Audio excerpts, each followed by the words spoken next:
the way I started with business was almost like an accident. Looking back, I feel like I always had an entrepreneur in me, and I kind of continued with entrepreneurship spirit.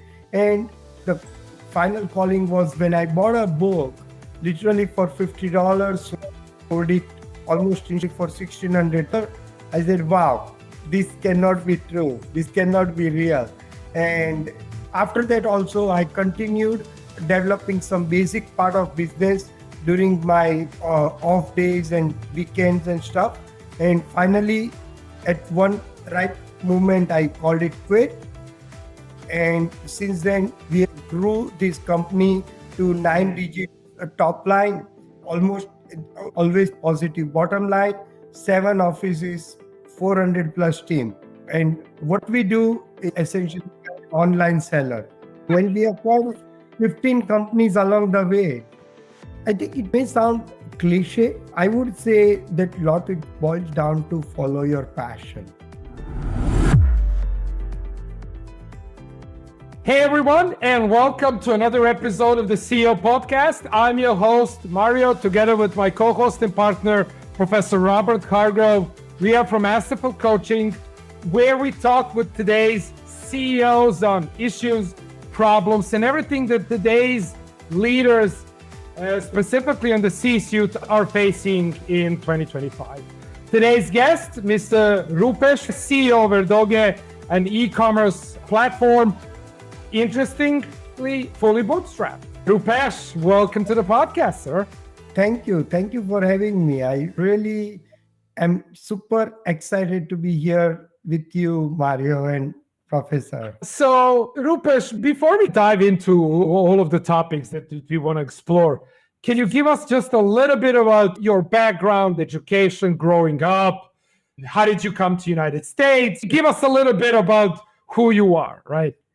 Absolutely would be happy to share context of how did I get here. So I was born and I grew up in India, and I did bachelor's degree. Believe it or not, when I heard first time about United States of America, I had to actually look up on the map where this country is.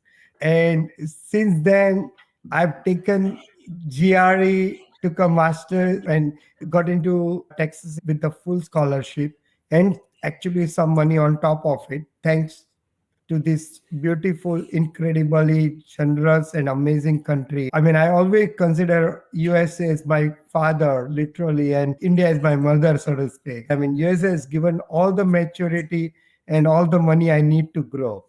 And so I did come to Texas to do my master's in chemical engineering. And right after that, I actually got a job in California.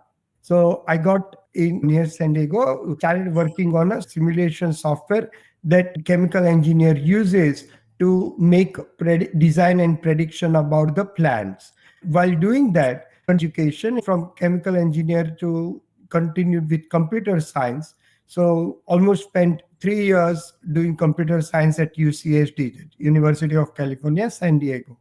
With that, I kind of got this mix of chemie and techie background that helped me get started with the business.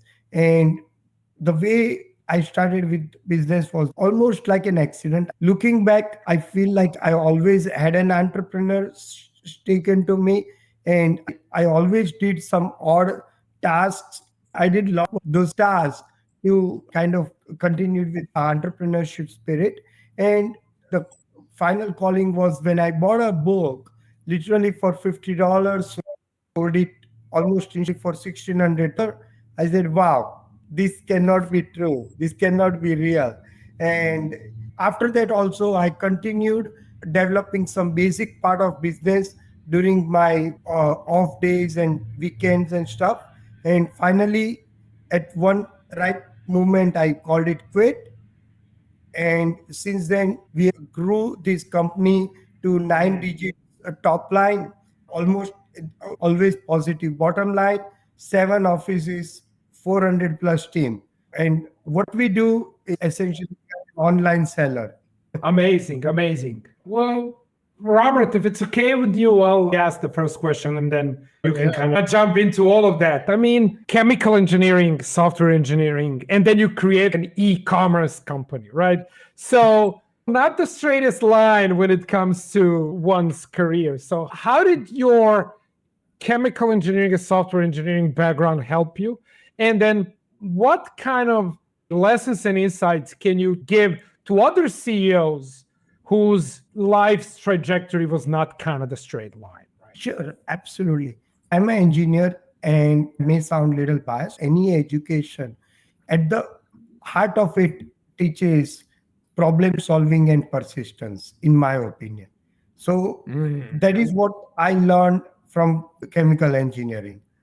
On the other hand, computer science, essential for that time and even today, actually taught me some real skills that I can actually go and program. I mean, some of the initial work I did was like I was by myself, obviously, one man army. So I did some programming, and that is where this computer science and the structured thinking helped me a lot because things are never gonna be a straight line. No. And if it doesn't work out in the first attempt, there is always another one, and so on. That's how I think about it. Robert, any comments on this? And I thought that was interesting that you studied chemical engineering, but what you got out of that maybe was the meta skill of thinking. Well, I have a question for you. Sure, please. What are you smiling about? You've been smiling the whole time we've been here, so you must be happy about something. What are you smiling about? Great question. Actually, I think the energy and smile is very contagious. Frankly, it flows from Mario. In general, I'm happy being where I am in doing this podcast and actually love mentoring and helping other entrepreneurs. So if my story helps them even a little bit at the right time, I'm happy. I feel that I've been helped a lot. I mean, there are few key people without whom perhaps I would not have been even 10% of who I am today. And that helps. I would love to be that people in someone's life. Let me ask you a question before Mario gets off into the more details. You think about this, a podcast is a vehicle for not only having a podcast, but for finding your voice, creating a global movement, delivering a message. What would be your message to people like yourself, either CEOs of existing businesses or people starting from scratch? You're here. What's your message to the world? I think it may sound cliche. I would say that a lot it boils down to follow your passion. And why I think it is because I feel I'm in a position where work is my therapy. I may have a tough time and I come to my work and I feel actually better. And that's not just it, right? So there will invariably a period of high and low times in any endeavor we do. But if you are passionate about something, definitely it will be just a one bump in the road and not end of the journey. So I think follow your passion. I think it still stands the test of time, in my opinion. Rupesh, can I disagree with this? Yes, absolutely. I'm sure there are reasons for Well, let me present you an alternative to this, okay? With your permission. Okay. So my alternative is, do both of you know who Mike Rowe is? Micro from Microsoft. No, Dirty Job. Did you guys ever saw the Discovery Channel show Dirty Jobs? I think I remember that now. Yes. Okay, so everyone listening, just go to YouTube and type in Mike Rowe TED Talk. He has a phenomenal TED Talk on this. He says, and I aspire to this, he says, do not follow your passion.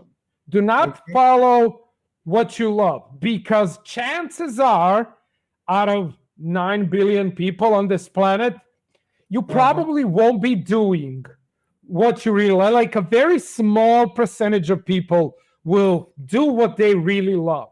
Instead of that, look for opportunities. and then learn to love those opportunities.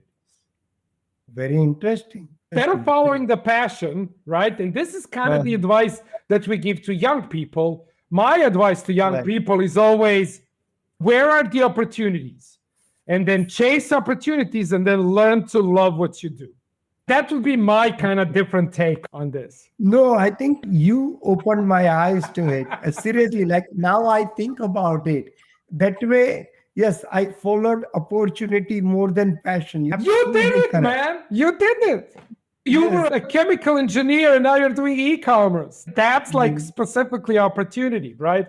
And when I did my research, I noticed that your company went from being a brand retailer, basically selling other people's stuff, into selling your own things. So brand owner.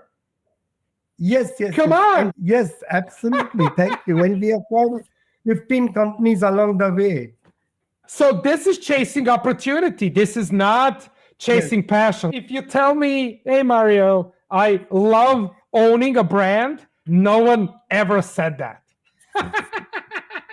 Absolutely. But you saw an opportunity and you went for it. Spot on. Learn something. So well said. Actually, this is the right words around it. Very well said. Thank you. Thank you very much.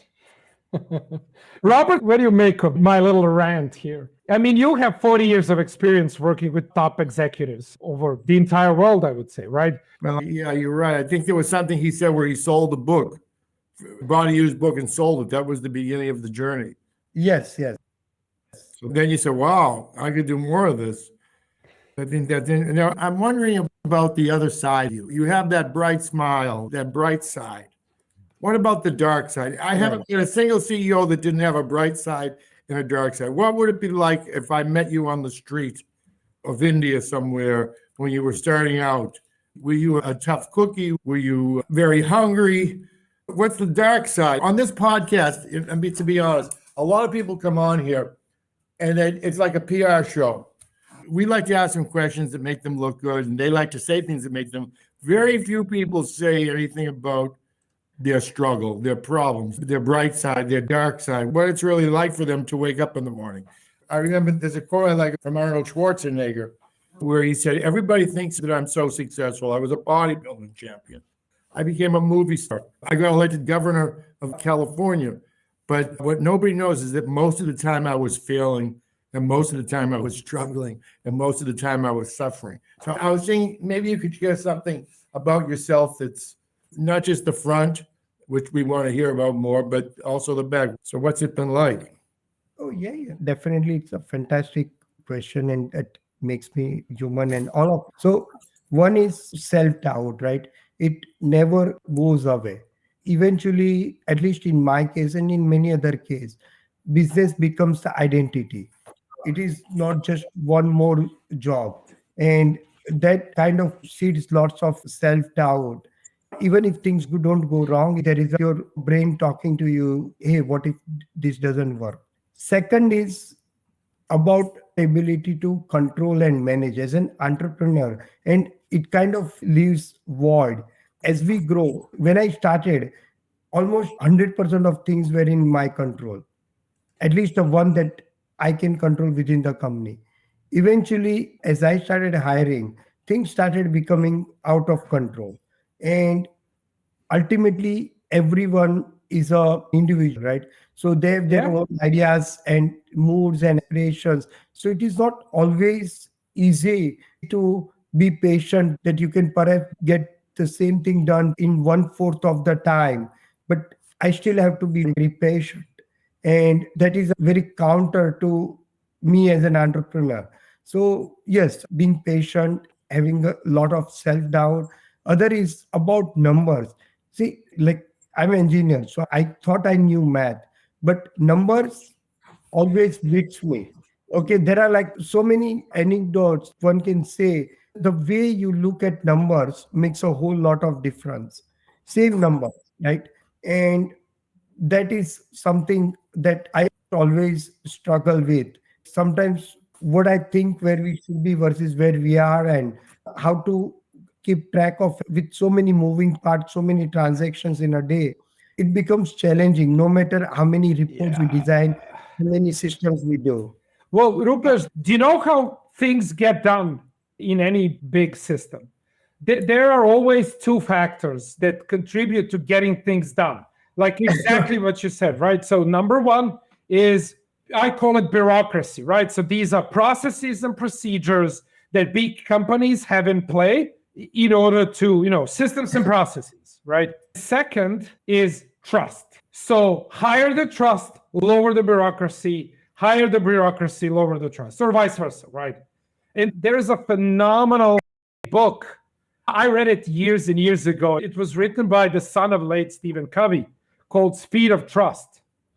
It got in here, which is the more the company is built, or the more the relationships, especially in executive, and we will explore, the executive team, the more there is trust, the less bureaucracy is needed. Right.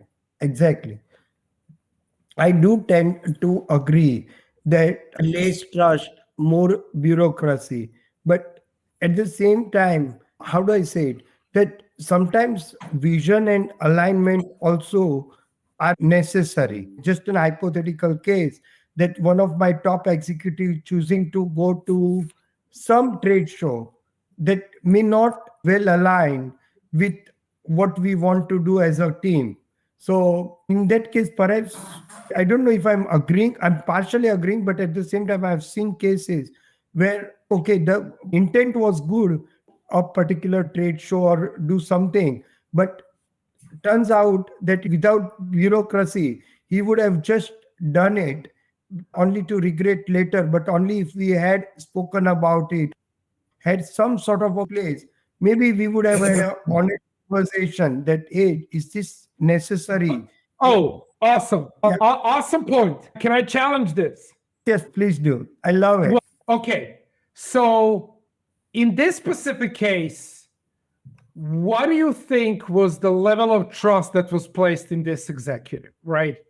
Yeah. But not in his, that he will work in the best interest of the company and all of that. So that's kind of a given, right? He's Correct. there for a reason. But it's in his ability to execute, right? So if there was 100% trust, and that trust needs to be there for a reason. If there was trust for a reason, he would never made that error, or he would never chosen to go there. If there was trust in his ability to make a proper decision, and then he executed on that decision that is in full alignment with what the CEO says, this is our direction. So my argument is, it's not, I don't want to say lack of trust, because it's clearly it's not, but I want to say maybe either lack of capabilities or lack of alignment, as maybe you mentioned, into, okay, this is where we are going, that this doesn't serve us as a company. Correct. So then we have misalignment because of trust. Correct. That's my argument. Robert, what do you think? I'm just going with the flow, but I'm thinking about asking questions that other people wouldn't ask. The questions that ran through my mind was, what was your best day as a CEO? And what was your worst? That's one question. And just say what the first thing that comes to your mind. You don't have to elaborate too much, but we all have our darkest hours when we think it's never going to get better, and our bright hours when we think it's last forever, but it doesn't. Right. So I would say, I don't know if there was a best day, one particular moment as a CEO. I think we have had a few winning moments, but every time when there is a winning moment, I mean, there are days when suddenly our sales went up 10x. Okay. And it was not by luck, but by design. But then when that happened, that 10x increment in a day, it was not instantly celebration. Like, I still wanted to go and check if everything is all right. Like, we are not losing money doing this 10x the sell. Okay. So I would say that those were the days, but ultimately me being... Your mental model is when things are good, that it can't last. There must be exactly. something wrong. So what was your worst day as a CEO, if you can remember? I think a worst day typically aligns with anyone that we have nurtured and worked with someone very long time, and he or she decides to leave. Those are the toughest moments, like regardless of situation. I mean, there are situation and that calls for it, but yes, I would rather lose, say, 100,000 or a million than lose a person that I trust. Let me ask you, are you married or single? May I ask? Married. Okay, what does your wife yell at you about? Not giving enough time to the family, I think. Oh, okay, yeah. Yeah. I'm not present, not giving enough time to the family. Yes. I mean, I'm sure there are other 99 reasons she can come up with, but yes, this perhaps would be number Let's one. say, for example, you're at home and at the house, and you drop something on the kitchen floor. Do you pick it up, or you wait for your wife to pick it up? That part I do. Okay, all right, Barry. You asked me what I was thinking. I'm trying to think of different kinds of questions to find out the real story. Yeah, but let me tell you this, picking up something that I dropped from the floor is where my chores ends. I don't do much. I should be doing more. That's what your choice. Yeah. All right, Mario, what's your next? Well, I'm thinking again, bootstrapped company, huge, figures, 400 people. So, how did you choose your? Because look, we know, especially from the work we did with Masterful Coaching, is that every CEO's success is largely dependent on his executive team. There is zero doubt there. So, two-part question. How did you pick your executive team? You don't have to say names. What did you look for? What is your criteria? And then two, what advice would you give to other CEOs, especially the ones that are just beginning their tenure? For me, I mean, when someone rises through the rank, or if I pick someone outside, what matters, like somewhere starts feeling stronger together, that this is the person that I can work with. And usually it is a combination of attitude and aptitude both, but perhaps 80% attitude. When I say attitude, it encompasses the whole spectrum of soft skill culture, and of course aptitude, that is the capability to get things done. So usually it is 80% attitude, 20% aptitude, that is the skills. And then as we start working together, there will be a time that will test our relation, and based on what they say, what I say, I get a feeling, hey, if this going to be lasting for a long time. And I think through couple of those ups and downs tells me, and perhaps even to them, that we are meant to work together or not for a long time. And I think that they become part of inner circle. I am curious, do you prefer internal hires, so promoting internally, or you turn to outside? Because there are merits in both. So one of the examples Robert and I constantly talk about is Nike versus Starbucks, right? And Robert, you worked with Nike, so you can maybe comment a little bit, but Nike hired a person that was like 30 something years in Nike. Okay. Starbucks hired a CEO from Chipotle, so they hired from outside. But they were both in a kind of a transformational phase. Stocks were going down, loss of consumer trust, and all of that, right? So two different scenarios for, let's say, companies that are in these similar things. So Robert, what did you see like in your career? What works best? Hiring internally, getting an outside perspective? Well, I like the idea of developing a pipeline of transformational leaders from within the company as opposed to go. If you have to go outside too often, it means you failed. I think the best coaches are what we call super bosses. They develop other people as leaders. And there's someone ready to take over Monday morning. The people that reflexively call the headhunter, there might be situations where that's very appropriate. Someone gets hit by a bus. but it shows a big flaw. Would you call yourself a super boss, a great boss that develops other great bosses? As a coach, as a mentor, as a teacher? I would say that I'm between 60 to 70% there, because I can clearly see some successful examples starting from scratch to where they are today within the company. I'm super happy and proud, but it has not always been successful. So 60-70% of the time it does work out, but there are times when may not go as exactly as per. Maybe a little bit off track, but I was saying, I've been doing this job for a while. How long have you been the CEO of this company? 15 years. And one of my philosophies is that a person should reinvent themselves in their company every 7 years. So, Yeah. but to do that, you have to have someone that you can pass the torch to. And I just wrote an article called Passing the Torch, Mastering the Make or Break Process of Succession. Do you have someone that you're developing? Would be one question. Another is, what could be a new future for you? What's your impossible dream or impossible future? Just comment on any of that. Correct. By the way, I like your approach, Rob. This is one of very unique way to think that I want to ask questions that not many people ask. Fantastic. Well, like I say, I like seeing the real person. Right. I like to know the real person. But I was thinking, hey, he's a real person. He's been doing this for 15 years. Does he just want to do this better or differently? Or is he thinking about doing something different? I might as well put it out there. Peter Drucker said that the role of the CEO is to create a bridge between the outside world of opportunity and the inside world of the organization. What opportunities is he seeing for himself and for his company? Another thing he said was a CEO must always be determining what is our business and what should it be, and what should be my role in it.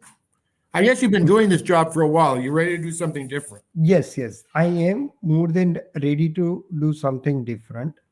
Fortunately, I'm in a situation where I could afford the luxury to do something different. So, kind of an idea, not to an extent, leaving company and doing something outside, but we never had SaaS revenue. We don't have SaaS revenue today. Oh, But we internally started a very ambitious, promising project because we developed so many software internally. Now, if we can only parts of that software and convert that into a professional product we can offer to a world outside, it could be a game changer.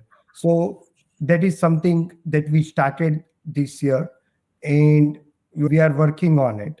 And there are a few other initiatives that I'm giving a disproportionate amount of my time towards that. So yes, I am doing different and I'm super happy about it. At the same time, I'm very confident that my current team and perhaps any one of the 3 or 4 people I can think of who can take over Monday morning without any difference. we'd love to send you a copy of the ebook, Yeah. Passing the Yeah. Torch. I'll send you that after the. Yes. Mario, you had some other questions? Well, for me is when we talk about succession, right? What strikes me fascinating is, as Robert said, if house on fire, call a recruiter, right? Instead of just investing in people who know you, know the market, you have trust and rapport with them, Right. and in investing in them to be the next either C-level executive or the CEO even. And for me, I learned this when I was very young, like in my early 20s. And a lot of my teammates never understood this, but I always wanted to work myself out of the job. So I always wanted to grow into the job. And then I would always try to see, okay, who is the person who can replace me so I can do something else within the company. It's how I was thinking, fortunately, from very early on, from age 25 to 26. Fantastic.